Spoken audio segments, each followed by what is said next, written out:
I mean, he's like a stereotypical bad guy. But the thing is, why I asked you the question of like, so what was the plan? Is that if there was an insurrection,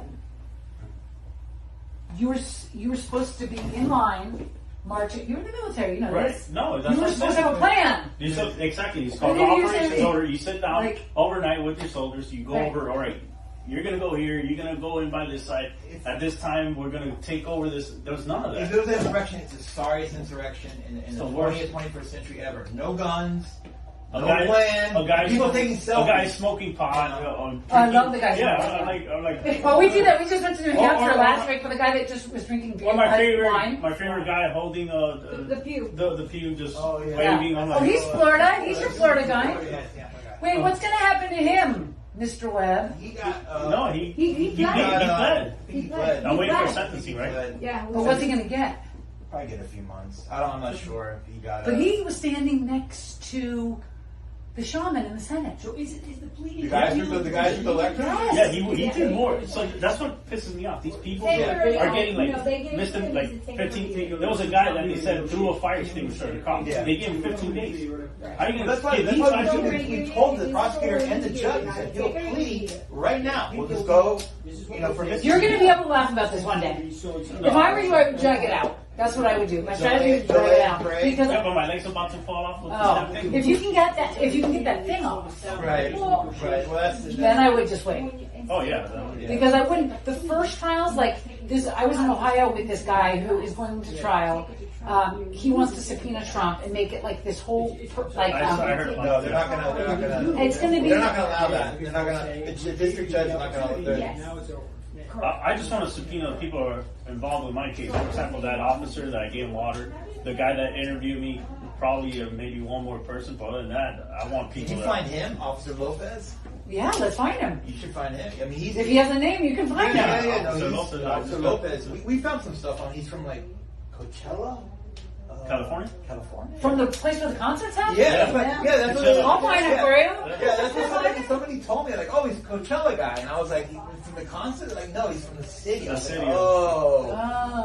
So local Coachella News did a thing about him because he got some award or something for being Capitol Police from that day. But he's the one in the video where he's offering him water, and he looks kind of shell shocked. Yeah, that's what I was trying to. Okay, I'll look for him. Look for him. I've been in combat, so I know that feeling. His buddy's trying to talk to him, and he's like, yeah, he looks like he's out. Yeah, he's out of it. Yeah. I'm so glad that I met you because the media makes you into a monster. It does. And I mean, when you watch it, you're like, let's look at clips, and it's all very like. And can I tell you a sad story? Yeah, I'll let you go back to work because I know your time is money. So, in the summer, I went to lunch with. Do you know who Emily Hernandez is? Have you met her? Heard of her? Okay, the girl who her claim to fame was she took home and put on her wall the Nancy Pelosi Office of the Speaker sign. Oh yeah. So she was one of the people I wanted to get to really early because I was like, I know that if I went to something like that and I took something home from my wall, I know that it's a memento and not a scalp. Right. I knew she's 21 years old. Right. I knew this is not what they're making it seem. Right. So I had lunch with her at her country club. And I was like, so what were you doing there? And she's like this. Well, I've never left Missouri before. I mean, like, my neighbor was driving to D.C. and I'd never been down to Missouri. Like, I was like, I'll go to D.C. because, like, I'd heard, like, the monuments. And I'm thinking, this girl is, like, barely finished high school, like farm girl. Right. Works on a farm. What do you do for a living? I work on my family's farm. And I was like, and they're turning her into like public enemy number one. I know. And she's the most like almost you almost feel sad that she's so. Luckily, she had the lawyer, and her lawyer got it down. They walked in her bedroom and they saw the thing on the wall, right? So you would think, oh, she's going to go down. She got a misdemeanor, nothing, and would get probation. But on the night of the anniversary of January 6th, she got drunk in a bar. She got a DUI. Killed a mother. Oh, she did? That's right. Killed a mother. She wrote against. And it's clear. For 6 months. And now I'm telling you because I know her. Yeah. What happened was when the local news starts to. You're a guy who's been in the army. And they talk shit. You don't care. You're they say, oh, local guy, bad guy. This girl didn't have the emotional strength or maturity or whatever. So when she sees her face on TV as like the January 6th anniversary, where are they now? The Capitol insurrectionists, and she's like a 21-year-old farm girl. Yeah. So it wasn't really her nature, I think, to be drunk.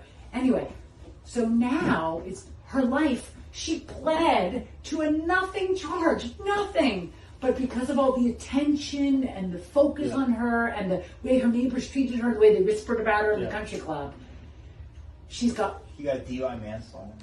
Well, they haven't charged her yet because they haven't gotten the toxicology reports back. And I was with her on Monday, and she said, "I don't even remember any of it." She herself got like blacked out. She was blacked out the whole time. Doesn't remember any of it. So who did she kill? Or the mother? She killed an unknown person. Unknown. She rode against traffic for 6 miles. 6 miles at 60 miles an hour. And she doesn't remember any of it. She got into a car, and the woman who was sitting next to her husband, who drove, husband in the hospital, wife died. Oh, God. It's terrible. I heard about it. No, but that's an example of like, if you go deep, if you're really it's like, that's an example of like the kind of damage bad media. You can say like, oh, the media doesn't treat me fairly and they're full of shit. That's fine. Right. But like, it's not ruining your life. This has ruined her life. And January 6th was like a blip. But the attention from it, freak trip. But because it takes a lot of time too. No, but I don't mean just the words itself, but when you have people I have people calling from Oregon that have nothing to do with my business, leaving bad reviews on my website, saying, "Oh, insurrectionist," or I had my secretary that's scared of going to work because she's saying. Wait, hold on, Sonny. It's not a bad thing to have. Like it ruined my life, or. Well, you got the powder too. You got I got the powder. I had. It made it look like an anthrax. I think we had to call out the cops. Why do people? People are so weird. People are so weird. And it tested positive the first test, and they said that somebody who knows what they're doing made sure that the first test it'll test positive, like a field test. It'll pass that until they do the actual chemical. Like it was very premeditated, and it had like a letter, like to Proud Boy. I had to get washed down, hazmat. It referenced your thing's beeping too loudly now. How do you like this? I opened the letter. I went to work. My secretary, I thought it was a bill or something, and when I opened my letter, I just went like that. White powder came out. I was thinking already, all right, anthrax or something like that. Who knows? Crazy people. And the FBI shows up, and they were more like, it's almost like they were more interested in just searching his office. We were like, we didn't even trust them because they were like using it like, oh, who is he? And then we had to get the postal inspector out there to try and it was like a jurisdictional thing. Yeah. It was a mess, total mess. Yeah, my employees, I have about 20 employees. They're worried too. Look, you're such an upstanding member of society. Do they talk about that in the court? No, of course not. That's interesting. Yeah, and like I said, no.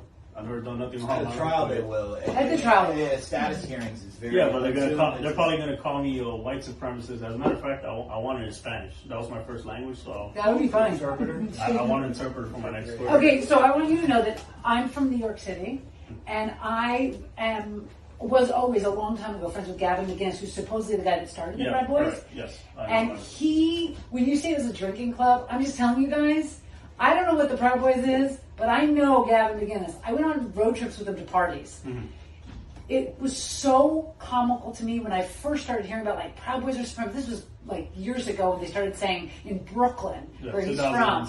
I was like, what? This guy, I mean, he may talk shit, but a lot of it is like he's a provocateur. He says it to like be funny or whatever. Right. But the idea that he's now being elevated to being this, it totally makes me laugh because I'm like, look, I know this guy. I've been to many parties with him, and I know he just says some crazy shit. Like the spiritual guru. And he's supposed to be like the godfather, and I know that. So when they say Proud Boy, I'm always like, what is a Proud Boy? So that's why it's funny to me. Like I said, we'll sit around the table or call each other. Hey, where you want to meet up? Can you figure out where to go eat? And it's like, no, I mean, I know the Brooklyn version of those guys, and I'm just like. So I just wanted you to know that. Like, I have a whole history with these people, and I'm like, come on, you're like, that's just kind of like, anyway. Okay, well, I know that you have a job and a life and places to go. You don't have to worry, I'm not going to fuck you. I'm not going to do whatever you think it is about editing stupid or bad. Yeah. No, I promise I won't. Do you mind if I get a picture with you? No, I promise. No, I mean, I wish I had. I'm not going to do nothing bad. I'm not going to. You can put a. It's not